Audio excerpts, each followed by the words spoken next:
Jemimah Rodrigues భారతదేశపు women's cricket team సభ్యురాలతో మీకు ఇంటర్వ్యూ ప్రజెంట్ చేస్తున్న జయాన్ prayer fellowship sports channel journalist Sandesh Paul. Jemimah Rodrigues గారు, మీకు మొదటి ప్రశ్న, మీ బాల్యం కూర్చున్న కొన్ని విశేషాలు మాకు చెప్పండి. నాకు దేవుడు తన శక్తితో చితికిన బ్రతుకులను అందమైన జీవితములుగా చేయగలడు అని చెప్పడానికి నా జీవితమే ఒక సాక్ష్యం. నాకు 4 సంవత్సరాల వయసులో క్లాస్ రూమ్లో 20 మంది విద్యార్థులతో పాటు కూర్చోవడానికి భయంగా ఉండేది. అప్పుడు దేవుడు బైబిల్లోని ఒక వాక్యము, పరిపూర్ణ ప్రేమ భయమును వెళ్ళగొట్టును అనే వాక్యము ద్వారా దేవుడు నాతో మాట్లాడినాక ఇప్పుడు అయితే నేను 84,000 మంది ఆడియన్స్ ఉన్న స్టేడియంలో ఆడగలిగే ధైర్యం దేవుడు నాకు ఇచ్చినాడు. ఇది దేవుడు నా ఎడల చేసిన అద్భుత కార్యం. జెమిమా రాడ్రిగ్స్ గారు, మీరు తరచుగా ప్రస్తావించే దేవుని ప్రేమ, దేవుని శక్తి గురించి చెప్పండి. నాకు తెలిసిన ఇంకొక సత్యం ఏంటంటే, పరలోకంలో ఉన్న నా తండ్రికి నా మీద ఉన్న ప్రేమ మారనిది.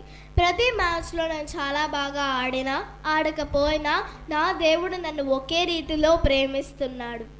ఆయన ప్రేమ స్థిరమైనది. నిత్యము ఒడిదొడుకులు ఉండే నా జీవితానికి ఈ సత్యమే స్థిరత్వము ఇస్తుంది. మరియు ఆయన ప్రేమ ఎంత స్థిరమైనదంటే ఆయన నా కొరకు సిలువ మీద మరణించినంతగా ప్రేమించినాడు. ప్రతిరోజు బైబిల్ చదవడం నన్ను కష్టకాలంలో ధైర్యపరిచినది. బైబిల్లోని ఈ మాట ఉంది, రాత్రంతా ఏడుపు ఉండొచ్చు కానీ ఉదయాన్నే ఆనందము వస్తుంది.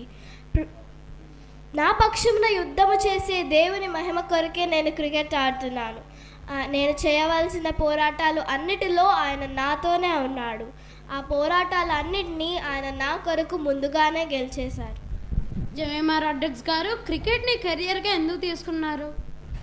క్రికెట్ నా కెరియర్గా ఎంచుకున్నప్పుడు నాకు ఇవ్వబడిన వాక్యము ఇర్మియా 29:11.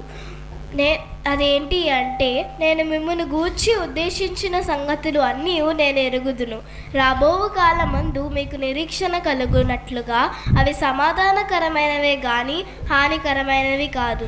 ఇదే యెహోవా. జెమిమా రాడ్రిగ్స్ గారు, ఆస్ట్రేలియాతో సెమీఫైనల్ మ్యాచ్లో అన్ని ఓవర్స్ ఆడినా కూడా అవుట్ అవ్వకుండా బలంగా ఎలా నిలబడగలిగారు? ప్రపంచ కప్పు ఆడడానికి సిద్ధమైనప్పుడు నాకు ఇవ్వబడిన వాక్యము కీర్తనలు 46:11. ఊరకుండుడి, నేనే దేవుణ్ణని తెలుసుకొనుడి. నేను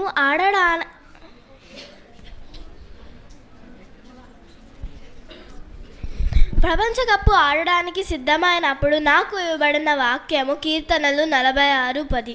ఊరకుండుడి, నేనే దేవుణ్ణని తెలుసుకొనుడి.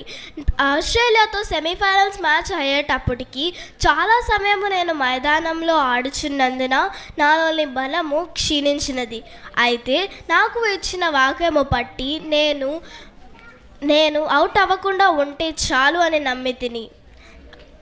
నేనేమీ చేయలేదు, యేసు ప్రభువే నన్ను ఆట చివరి వరకు తీసుకుని వెళ్ళారు.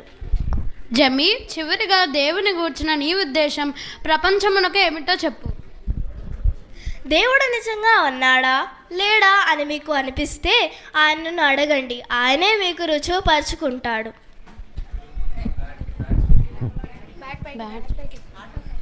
జెమి, autograph please.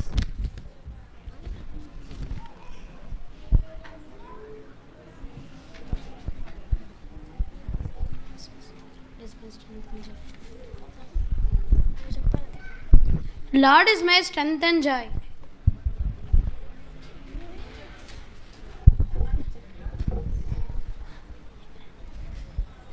Yes, Jimmy, your Lord is so great. He is the only God of universe. From right now, I too believe in Jesus Christ. Wow, it's great to know. All glory to God. Thank you. Thank you.